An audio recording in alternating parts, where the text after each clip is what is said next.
North Carolina, last night, we saw the best and the worst of UNC last night. If they play like they played in the first half for most of their games, they'll be the best team in the country. If they play like they played in the first half for all of their games, they might win every game. That's how good they were in the first half. Through the first 6 games of the season, Tennessee had allowed just 61.5 points per game.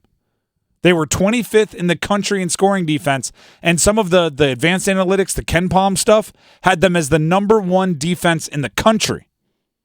They had allowed 61.5 points per game. UNC scored 61 in the first half. It was the most points allowed in a half by a Rick Barnes coached Tennessee team, and he has been there 9 seasons. They were unbelievable in the first half. Do you see why I have to end all of these sentences with "in the first half"? Mm-hmm. Because we're about to hit halftime and pivot. In the second half, you saw a team that makes it easy to see how they missed the tournament last year. The killer instinct. Where? Put them away, right? Take their will.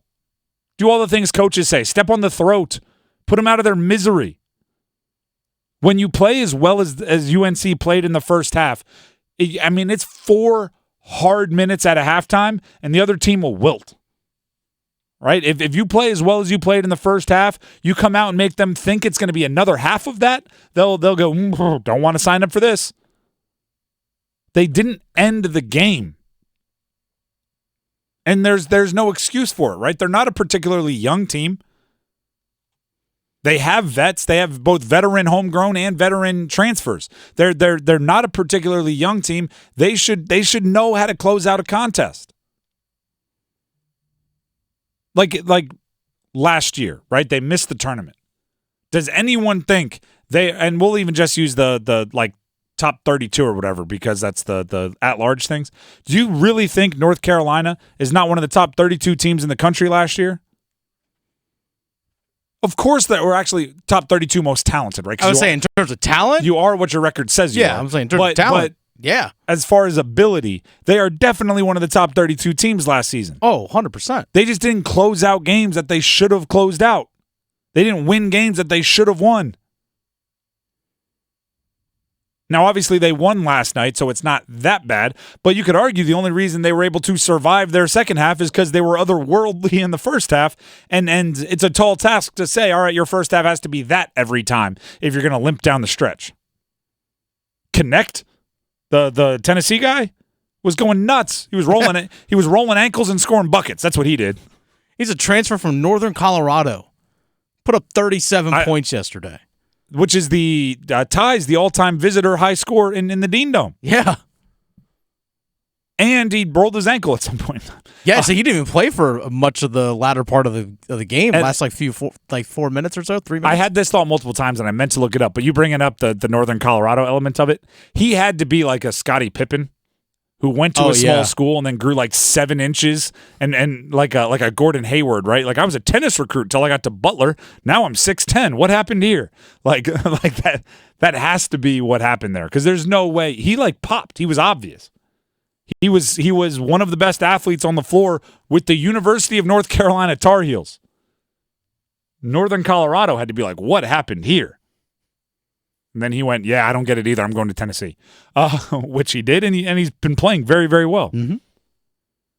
But connect shouldn't be enough. Once you have the first half that you have, connect or whoever else was stepping up for Tennessee shouldn't be enough to make that game close down the stretch. And that's something you can learn. Teams have to be in that position enough to get used to putting in the energy to put away the other team.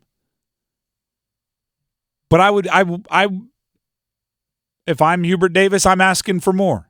That's not a fun film session after that game, right? It's you celebrate every win. That one gets celebrated a little less, right? Go say hi to your families, right? Sign the autographs, do the things.